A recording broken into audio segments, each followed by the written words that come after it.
Hey, it's Money, and welcome to the Mudshire. Today, we're going to be talking about last month's game, so March's game, which was Papers, Please. Before we get too deep into it and everybody starts yelling at me, this isn't your typical review. This is a review of Papers, Please through the lens of a greenhorn, unseasoned, untrained gamer who's just trying to branch out of their comfort zone. This is the experience of a casual gamer playing Papers, Please. Let's get into it. Starting out with our expectations, which I always like to start out with so I can judge if I came into the game with any biases that may skew my opinion. I went into Papers, Please with a minimally larger amount of knowledge than going into Okami, which was last month's game. The process of picking Papers, Please was pretty similar to how I picked Okami as well. I knew that it's a popular game, I knew a lot of people really adored the game, and it just keeps popping up on my Steam for sale events. But this time around, I've seen clips of streamers playing Papers, Please. I knew the general gameplay of being a border patrol officer, checking passports and other important documents, and I've seen a lot of spin-off type games with the same gameplay loop. Hell, I think I've even seen an art trend of people drawing their OCs as people going through the checkpoint. It might have been based on like one of the spin-offs of Paper Please, I don't know.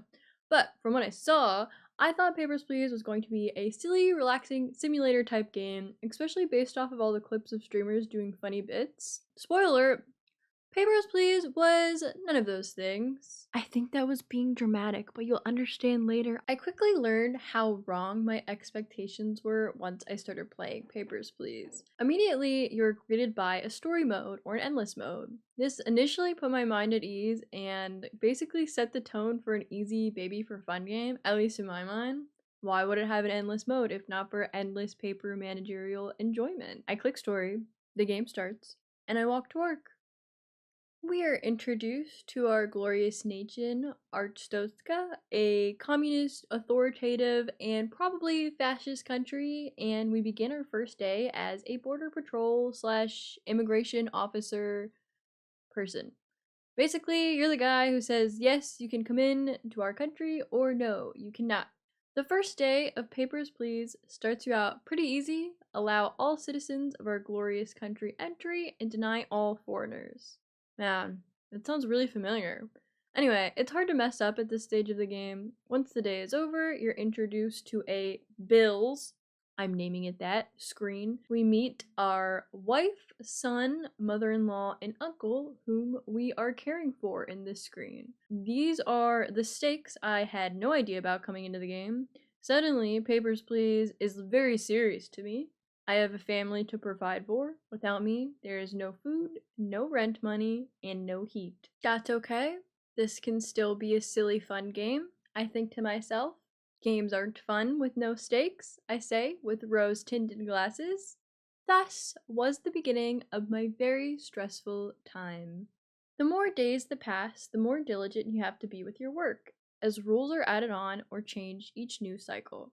An example of what you would face is like, now foreigners are allowed to enter, but they need an entry pass, and then the next time, foreigners need an entry form, and then the next time, foreigners need a work permit if they're there for a job, and it goes on from there.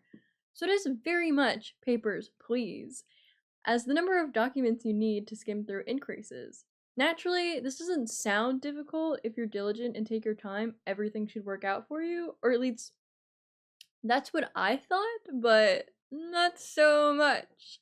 There's a time system in place, so you have to be quick or else you won't make enough money to bring back to your family. Do you get where I'm going here? There's a level of difficulty to this game that I simply did not expect, so it kind of hit me like a fucking truck.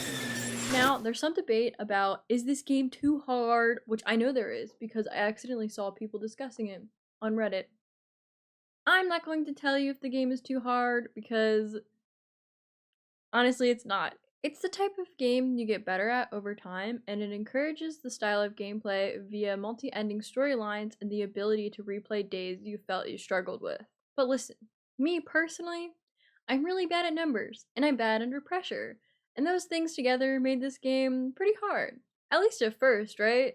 I mean, like, my family is dying, I'm killing my family every time I make a mistake, and I'm making mistakes because I'm rushing, because I'm killing my family if I don't process enough people at the goddamn border. Was I rushing or was I dragging?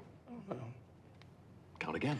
1, 2, 3, 4. 1, 2, 3, 4. 1, 2, 3, 4. Rushing or dragging? Rushing. So you do know the difference! Not to mention that I was raw dogging this game. I was just sailing ahead without retrying any days and looking for different endings. I just played it straight through. So anyone trying this game for the first time, I really recommend, actually taking your time with Papers, Please.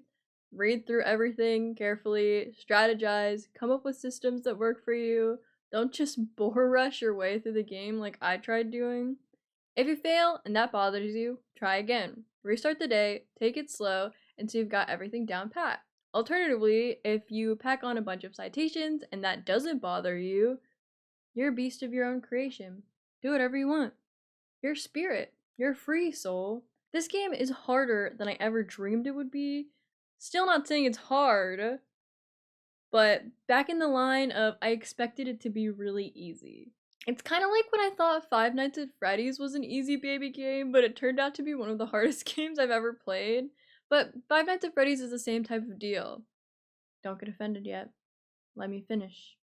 It's the same type of system where once you grasp it and play it enough times, it's very simple. It's just all about the reps you put in. I guess my second point of contention, but not a qualm, is the lack of silliness in the game. This is based off of my expectations that it would be silly.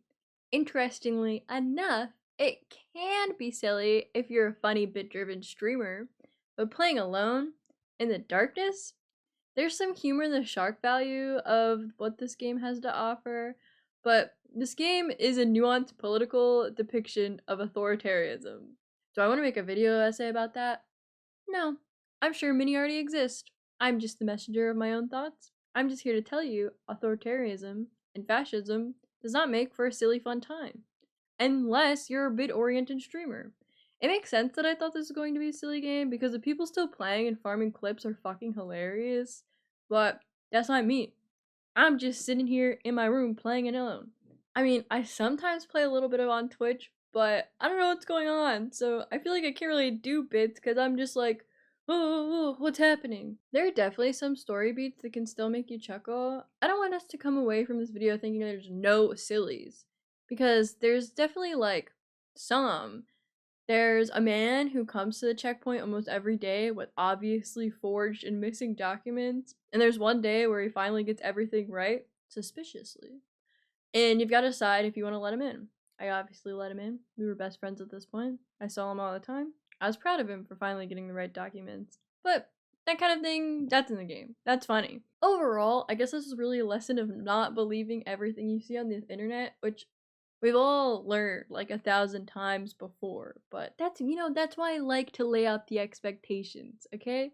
Now we know where my head was at. Fascism alone in your room for the most part is just sad. Now that I've addressed my expectations versus the reality of playing Papers, Please, this is where I would talk about my qualms, but frankly, I don't have any. This is probably a near perfect game with a flawless execution. I could not come up with one thing the game should change if I was forced at gunpoint.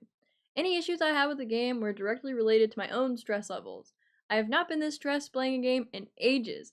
I felt like I was at a real job and my real family was on the line. I was sweaty trying to read these documents. I'm a servant to my country. Until they ruthlessly betrayed my trust and I started to play around what I can and cannot do with their rule set. Yeah, that's a big part of the game, which is its own fucking story about disillusioning yourself on the propaganda of your country, but we do not do that type of video essay here. So you're just gonna have to play this because it's a fucking masterpiece. It's genius, even. That being said, you cozy casual gamers, be warned that this game can be stressful.